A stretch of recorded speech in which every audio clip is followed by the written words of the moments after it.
Hai semuanya, balik lagi di channel aku, Rata Pramesti. Di video kali ini, aku bakal bahas mengenai 10 kesalahan pendaftaran UTBK SNBT 2023. Oke, tapi sebelumnya yuk kita bahas dulu tentang panduan pendaftarannya secara singkat ya. Jadi ini berdasarkan dokumen yang ada di web SNPMB. Pertama-tama teman-teman harus login dulu guys. Waktu itu kan udah pernah bikin akun ya. Nah, jadi ke yang laman ini, rek snpmb pp3kemdikbud.co.id, tinggal masukin email dan password, sign in. Oke, lalu nanti kalau misalnya udah berhasil masuk, bakal kelihatan portalnya kayak gini ya guys ya. Ada buat pendaftaran UTBK kan yang di tengah, nah tinggal diklik aja. Oke, lalu tinggal dilengkapi biodatanya ya. Di sini, perhatikan dengan seksama data pribadi yang ada di borang, isikan formulir dengan benar, dan tekan tombol simpan dan lanjutkan. Nah, ini fotonya juga contohnya kayak gini ya guys ya, harus pas kayak gitu. Nah, ini data pribadinya, ini harus keisi semua ya, mulai dari nama, TTL, NSN, sekolah, jenis kelamin, alamat. Nah, kalau misalnya kamu tuh pemegang KIP kuliah non bayar biaya UTBK, nanti bakal ada nomor KIP-nya kayak gini ya, bakal statusnya itu terdaftar gratis gitu, oke? Ya kalian pemegang KIP, nah nanti kayak ada tulisan terdaftar bayar biaya UTBK nanti bakal dibayarin sama ini ya, pemerintah. Oke, kalau misalnya bukan pemegang nanti bakal kayak gini status KIP-nya dan harus bayar. Nah, ini juga nama wali juga jangan sampai salah ya. Nama ayah atau wali harus sesuai dengan yang data di ijazah. Kalau ibu sesuai dengan akta lahir. Pekerjaan, pendidikan, penghasilan sama jumlah tanggungan juga jangan sampai salah. Ini data orang tua ya. Masukkan misalnya di sini nama ayah, nama ibunya, pendidikannya, pekerjaannya, dan penghasilannya juga jangan sampai salah. Jumlah tanggungannya, lihat juga kayak anak-anaknya ada berapa yang belum menikah, yang udah bekerja, seperti itu. Kalau misalnya untuk yang tidak mempunyai kebutuhan khusus, teman-teman nggak usah mencentang ya, karena itu akan berakibat fatal. Kalau misalnya punya kebutuhan khusus, nanti bisa mencentang. Nah, ini ada aluran tersendiri untuk yang kebutuhan khusus ya. Oke, lanjut aja.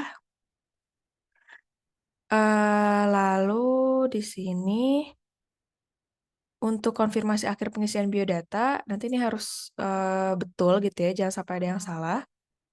Nah, ini nanti bakal kerekap kayak gini. Oke, nah tinggal simpan permanen biodata dan ini nggak akan bisa diubah lagi.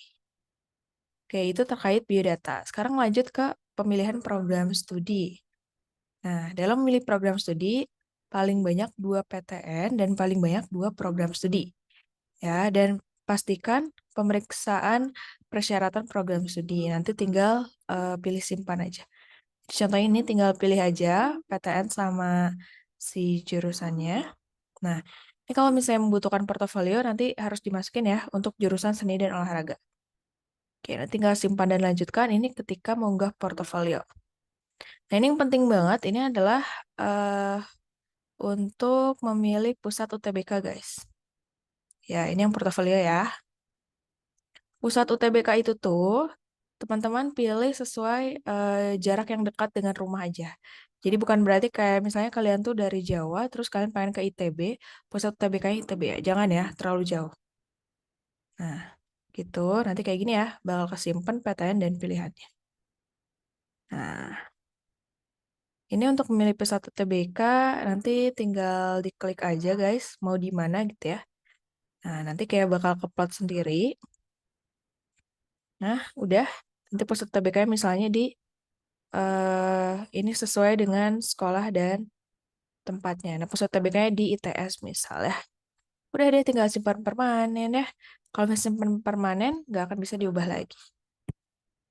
Nah, ini kalau misalnya udah semuanya, biodata udah aman, jurusannya aman, pusat UTBK aman, tinggal dicetak aja kartu pesertanya. Oh iya, nanti harus bayar juga. Bayarnya bisa melalui ATM, internet banking, atau misalnya ke bank. Nanti bakal kayak gini, si slipnya.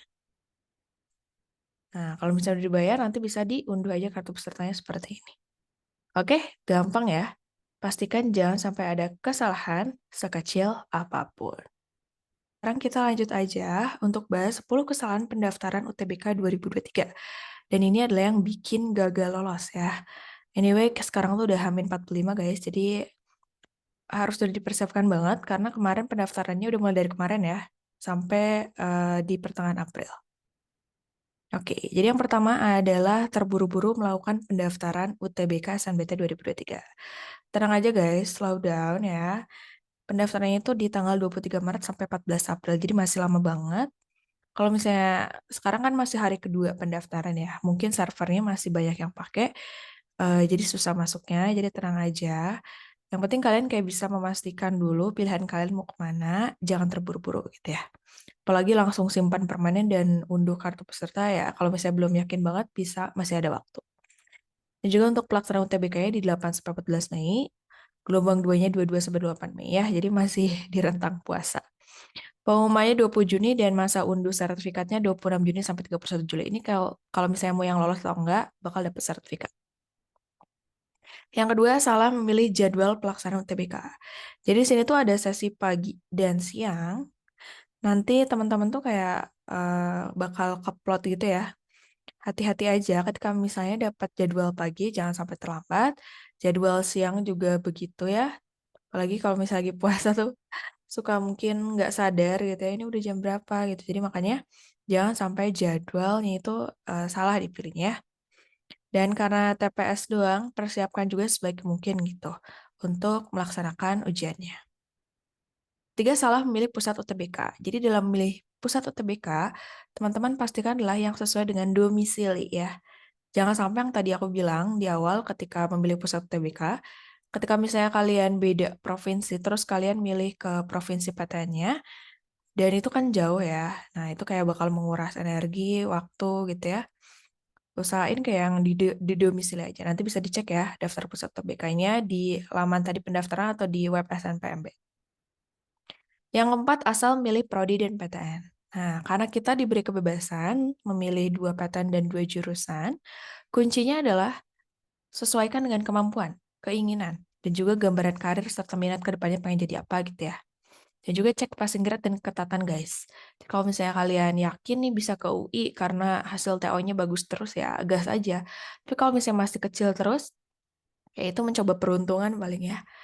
Tapi kayak kita harus realistis juga gitu. Yang kelima, tidak unggah portofolio. Nah ini juga penting banget untuk jurusan seni olahraga. Kalau misalnya nggak unggah, biasanya bisa di-dis gitu ya. Karena kayak nggak ada nilai portofolionya. Nah di sini ada di web SNPMB bisa cek ya. File template portofolio untuk jurusan seni dan olahraga. Yang keenam, tidak melakukan pembayaran sesuai batas waktu. Nah, jadi proses pembayaran tadi, slip bayarnya itu ada batas waktunya. Kalau misalnya kalian lebih dari batas waktu, peserta wajib mengulang proses dari awal. Nah, itu kan kayak memakan waktu dan tenaga banget ya. Jadi kayak pastikan nanti kalian tuh bayarnya lewat SMS banking, internet banking, atau mobile banking, ATM, teller gitu ya. Untuk yang KIP nggak usah bayar ya, nanti kayak udah bakal dibayarin. Yang tujuh, mengabaikan informasi kebutuhan disabilitas. Nah, ini untuk yang disabilitas juga tadi kan ada pendaftaran khususnya ya. Jadi jangan lupa untuk checklist si formnya. Kalau misalnya nggak disabilitas, jangan di checklist. Itu bakal fatal banget, guys. Bisa jadi juga nggak bisa ikut UTBK-nya. Yang kedelapan, menyimpan data permanen sebelum mengeceknya. Jadi pastikan biodata, pilihan jurusan, jadwalnya, lalu pusat UTBK itu udah tepat ya guys ya. Jangan sampai ada kesalahan sedikit gitu. Sedikit. Sesepele itu tuh bakal ngaruh ya. Kayak misalnya alamat rumah, atau misalnya NISN kalian, nama gitu ya. Kurang satu huruf itu hati-hati banget. Yang kesembilan, tidak bawa dokumen yang dipersyaratkan saat UTBK ya. Ini juga sangat fatal kalau misalnya dibawa. Kalau misalnya ada dokumen yang tertinggal, biasanya kamu nggak boleh ikut UTBK.